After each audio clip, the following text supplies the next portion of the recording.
Matius pasal yang ke-13. Mari kita buka Matius pasal yang ke-13. Saya ingin encourage kita semua. Saya ingin memberikan encouragement, memberikan dorongan kepada kita semua. Pertama, mari saya katakan ini, bahwa Christianity is about life. Kekristenan adalah tentang kehidupan. Jangan saudara keliru. Kemana saya pergi, ada begitu banyak orang keliru. Mereka pikir kekristenan adalah tentang pelayanan. No, Christianity is about life. Mari kita katakan bersama-sama. 1, 2, 3. Christianity is about life. Tuhan bilang, aku datang supaya kamu mempunyai apa? Hidup. Dan mempunyainya dalam segala apa? Kelimpahan. Jadi kekristenan adalah tentang kehidupan. Nah, banyak orang pikir begini, kalau menjadi Kristen mereka harus langsung sibuk dalam pelayanan. No, Christianity is about life. Kekristenan adalah tentang kehidupan. Nah, kalau saudara kemudian dipanggil untuk pelayanan, seharusnya begini, pelayanan saudara dilakukan karena kelimpahan dari kehidupan saudara. Pelayanan saudara keluar dari kelimpahan kehidupan saudara. Dan bukan sebaliknya. Saya kasih contoh, ada dua ilustrasi yang saya mau berikan kepada saudara. Ada orang yang pergi keluar dari rumah karena di rumahnya nggak banyak makanan. Nah, mereka keluar untuk cari makan, sebanyak yang mereka bisa cari kemudian bawa pulang ke rumah.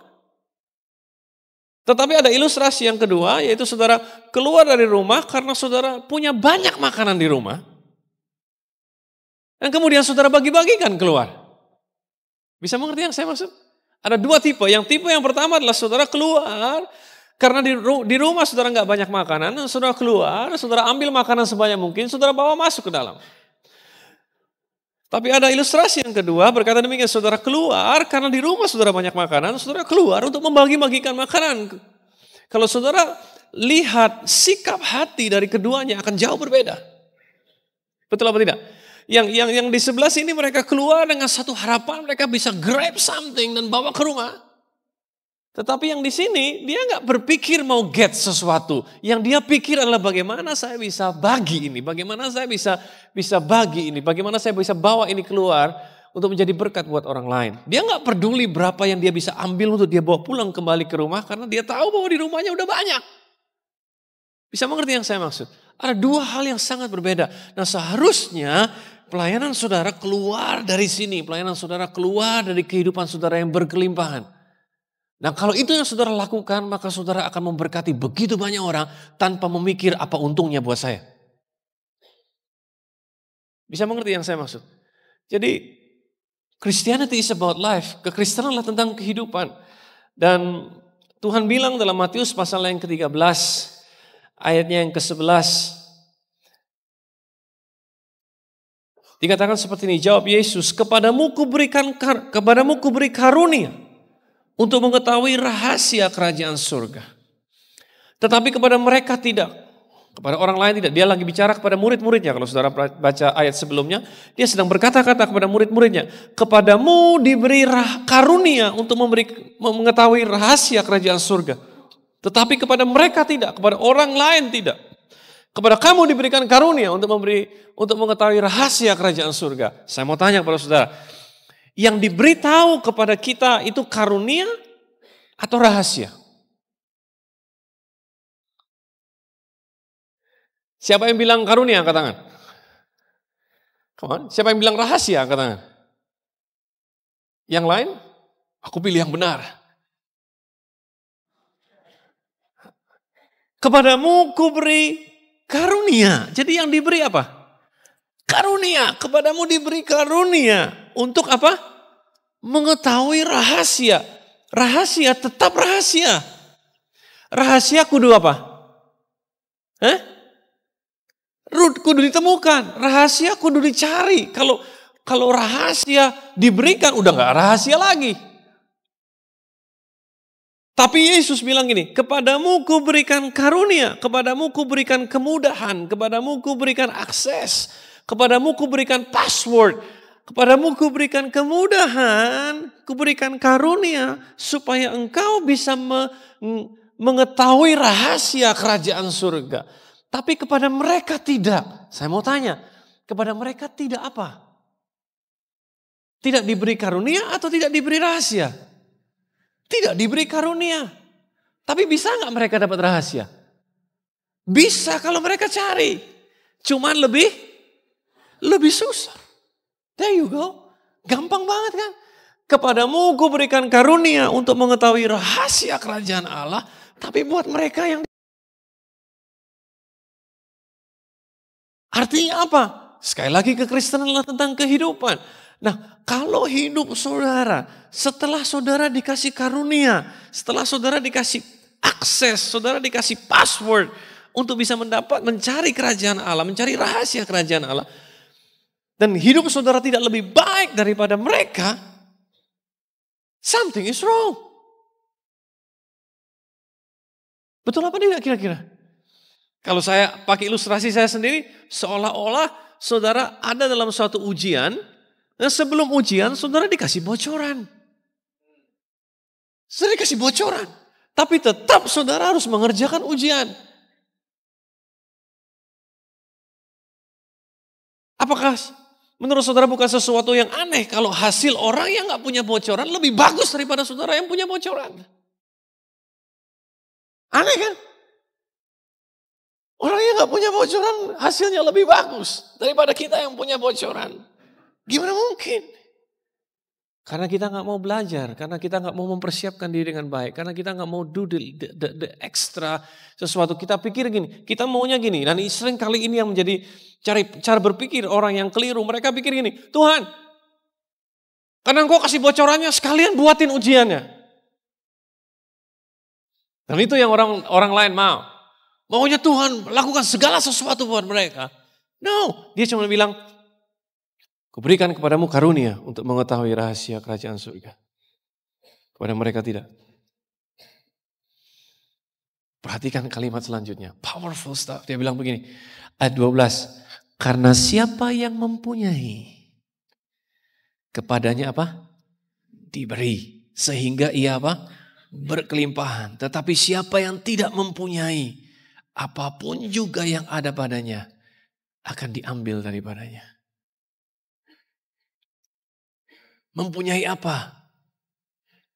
Mempunyai rahasia. Bukan mempunyai karunia. Barang siapa yang mempunyai rahasia kerajaan surga. Kalau mereka menemukan rahasia itu, maka kepada orang itu akan ditambahkan sehingga ia berkelimpahan. Tapi barang siapa yang tidak mempunyai, apa saja yang ada padanya diambil daripadanya. Seperti yang saya beritahukan kepada saudara, sukses bukan event. Sukses is not an event, sukses is a journey. Sukses bukan suatu event, bukan suatu kejadian, tapi sukses merupakan rangkaian sebuah perjalanan kehidupan. Nah, seringkali orang cuma lihat suksesnya saja sebagai suatu event tanpa mereka tahu bahwa itu sebetulnya merupakan suatu perjalanan kehidupan.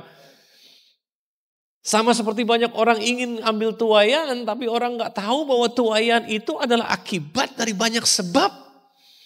Dan orang tidak mau melihat sebabnya apa, mereka hanya tertarik pada akibatnya. Tapi saudara-saudara tidak akan dapatkan tuaian kalau saudara sama sekali nggak pernah lakukan sesuatu di sebelah sana. And that's life, itu yang Tuhan berikan kepada kita. Dan dia mau supaya kita jadi saksi buat dunia ini. Dia mau supaya kita menjadi inspirasi buat dunia ini. Dia mau, dia berikan bocoran itu supaya kita giat untuk cari rahasia kerajaan Allah. Dan kita kemudian menemukannya karena dia berjanji barang siapa mencari, dia akan mendapatkan. Barang siapa ketok, pintu akan dibuka. Barang siapa minta, akan diberikan kepadanya. Dia berikan kemudahan, dia beri akses dalam kehidupan. Supaya kita bisa mendapatkan rahasia kerajaan Allah. Dan kalau kita mendapatkan rahasia kerajaan Allah, maka hidup kita jadi berkelimpahan. Nah, kalau kita hidup berkelimpahan, maka kita bisa menjadi berkat buat banyak orang. Itu yang dia mau, to be a witness. Kita bisa jadi berkat buat banyak orang. Kita keluar dari rumah untuk membagi-bagikan sesuatu. Jadi datang ke gereja, seharusnya saudara siap untuk apa nih rahasia kerajaan Allah. Mana yang saya bisa terima, yang saya bisa catat, yang kemudian saya bisa aplikasikan. Karena Yesus berkata, berbahagialah kamu kalau kamu apa? Now that you know this thing, sekarang pada saat kamu tahu hal-hal ini, berbahagialah kamu kalau kamu apa? Mendengar atau melakukannya? Melakukannya. Berarti bahagia bukan pada pendengaran, bahagia ada pada melakukan sesuatu. Nah, saya ibaratkan, dari tadi Pongki saya suruh main, memang kita ibaratkan bahwa, dan ini saya pernah kasih ilustrasi ini waktu kita masih kebaktian di Menara Gracia, masih 1 kali kebaktian atau 2 kali kebaktian, saya sudah lupa. Tapi ada banyak di antara saudara yang tidak mengerti, itu sebabnya baik untuk saya beritahukan lagi kepada saudara, bahwa seolah-olah hidup kita ini seperti sebuah permainan. Dan dalam hal ini ilustrasi yang saya pakai adalah permainan keyboard. Untuk bisa memainkan keyboard ini pertama kali saudara harus nyalakan keyboard ini, betul apa tidak? Ya, dia harus on lebih dahulu. Kalau saudara mau terima kehidupan saudara dengan sungguh-sungguh, saudara harus on dulu sama Tuhan. Saudara harus connect kembali sama Tuhan. Reborn katanya tadi, born again. Dan kemudian dia bilang begini, kamu perlu dipenuhi oleh Roh Kudus. Karena Roh Kudus akan memberikan kuasa kepada kamu. Kamu akan menerima kuasa kalau Roh Kudus turun ke atas kamu. Saya ibaratkan. Tapi kalau saudara tidak pernah bisa main dengan kunci yang benar, maka tidak ada permainan yang bisa dinikmati dari kehidupan. Coba Bang, giliran saya yang main.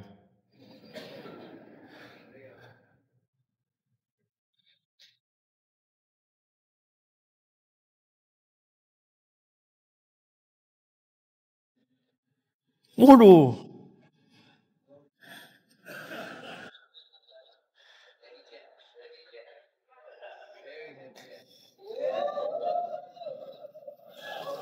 Kalau gitu aja dapat tepuk tangan, apalagi yang tadi. Nah repotnya begini, tidak banyak orang yang sadar bahwa, kalau orang tidak bisa menikmati permainan saya, seharusnya saya mesti belajar untuk main dengan kunci yang benar. Tapi sayang sekali ada begitu banyak orang dapat ide yang sangat berbeda. And it's amazing what people can think or do. Karena mereka pikir begini, kalau ada orang tidak mau mendengar permainan saya, jangan-jangan volumenya kurang kencang. Terus mereka kencangkan volumenya, kemudian mereka main.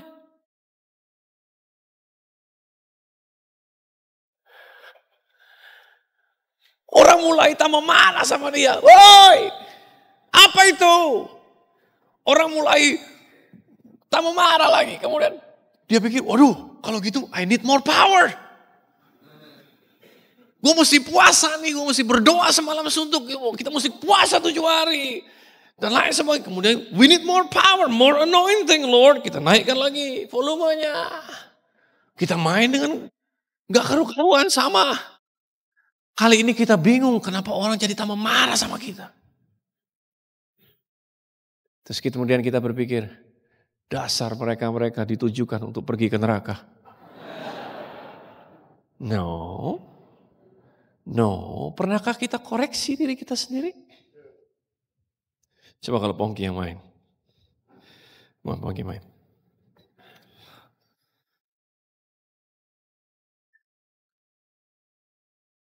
Itu baru dapat tepuk tangan tadi, benar. Silakan terus, Bang.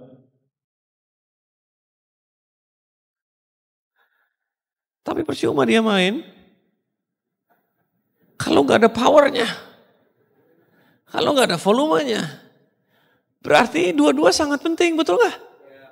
You need to be filled with the Holy Spirit and at the same time, kok jadi ngomong bahasa Inggris? Kamu harus main dengan aturan yang benar, main dengan kunci yang benar. Saudara mungkin dengar, tapi sayup-sayup. Bagaimana caranya supaya suara saudara bisa mempengaruhi lebih banyak orang lagi? Kalau saudara sudah belajar main dengan kunci yang benar, saudara tinggal perlu tambah power. Saudara tinggal perlu tambah power. Tapi pastikan jangan tambah power sebelum kau belajar main dengan kunci yang benar. No wonder ada begitu banyak orang gini, main tidak dengan kunci yang benar, tapi dia filled with the Holy Spirit, dia penuh, diurapi dengan Tuhan, main ngaco nggak karu-karuan, terus dia wonder why Anaknya nggak mau ada di rumah. Dia wonder why suaminya nggak betah ada di rumah, nggak betah deket dia karena berisik. Bagaimana dia bisa dengar? Unless you play a good music. Kalau saudara main dengan kunci yang benar, maka mungkin orang akan mendengarkan saudara. Mungkin suamimu atau istrimu yang belum bertobat atau anak-anak yang belum ikut Tuhan, mungkin mereka akan mendengarkan permainan musik yang indah yang keluar dari hidup saudara. Kalau saudara bukan hanya sekedar be filled with the Holy Spirit, bukan hanya sekedar dipenuhi oleh Roh Kudus, which is itu sangat penting. Tapi saudara juga sibuk untuk belajar main dengan kunci yang benar. Seperti yang saya katakan beberapa waktu yang lalu waktu saya khotbah tentang attitude. Seumpama kita semua adalah salesman. Seumpama kita semua salesman. Dan kita mesti jual satu produk. Katakanlah produk ini produk yang terbaik. Tidak ada saingannya produk ini. Produk ini the best product there is. Nggak ada saingannya sama sekali. Di market. Ini produk yang paling canggih, yang paling baik. Dan ini tugasnya. Semua di antara kita mesti jual barang ini dengan harga yang sama. Tidak ada yang boleh jual terlalu mahal, tidak ada yang boleh jual terlalu murah. Dan harganya sangat bisa dijangkau. Oke? Bisa dapatkan ilustrasi itu? Nah, sekarang saya mau tanya, menurut saudara apakah kita semua bisa jual atau akan jual produk itu sama banyaknya? Hah? Enggak. Akan ada orang-orang yang bisa jual produk lebih banyak daripada orang yang lain. Betul apa tidak? Ya, padahal produk yang dijual sama, harganya sama. Di mana bedanya? Bedanya di yang jual. Bukan di produknya semua sama. Bedanya ada yang di yang jual. Yang jual berbeda. Gaya dia jualan, gaya dia berkomunikasi, gaya dia present the product, attitude dia waktu dia menjual dan lain sebagainya. Itu yang menentukan kenapa seseorang bisa jual jauh lebih banyak daripada yang lain. Saya berharap permainan hidup saudara didengar oleh banyak orang. Saya berharap bahwa orang akan dengarkan permainan hidup saudara. Dan mereka bilang, wow, saya mau seperti itu. Saya mau seperti itu. Bagaimana mungkin bisa? Dan Alkitab, saudara, memberikan kepada kita rahasia tentang kerajaan Allah. Hal-hal yang sangat penting. Yang saudara nggak tahu adalah bahwa kebenaran adalah tetap kebenaran. Yang orang pikir begini, kebenaran hanya berlaku untuk orang yang ada di dalam gereja. Saudara keliru. Kebenaran berlaku di mana saja, buat siapa saja. Halo? Ya. Yang saudara nggak tahu adalah banyak di antara saudara pikir bahwa kebenaran ini hanya berlaku untuk orang yang ada di gereja. Yang namanya kebenaran tetap kebenaran. Sama kayak hukum gravitasi, dia nggak berlaku cuma buat orang gereja. Saudara loncat, saudara jatuh. Berlaku buat siapa saja. Dari segala macam suku, bangsa, dan bahasa, kebenaran tetap berlaku. Kebenaran yang mudah-mudah, yang gampang, dan saudara kita setiap minggu diberikan akses, kita setiap minggu kita berusaha untuk memakai karunia yang kita punya untuk mendapatkan apa sih rahasianya. Dan diberikan kepada saudara semua dengan harapan saudara belajar daripadanya dan kemudian saudara menjalankan dalam kehidupan saudara sehingga kehidupan saudara merupakan suatu perjalanan kehidupan yang sangat menarik untuk dilihat dan didengar oleh orang lain. Hal yang sangat simple. Jangan mikirin yang enggak-enggak. Saya ketemu dengan orang dia mikirin yang enggak-enggak. Bagaimana menurut Anda tentang gempa bumi dan bencana alam yang sering terjadi di Indonesia?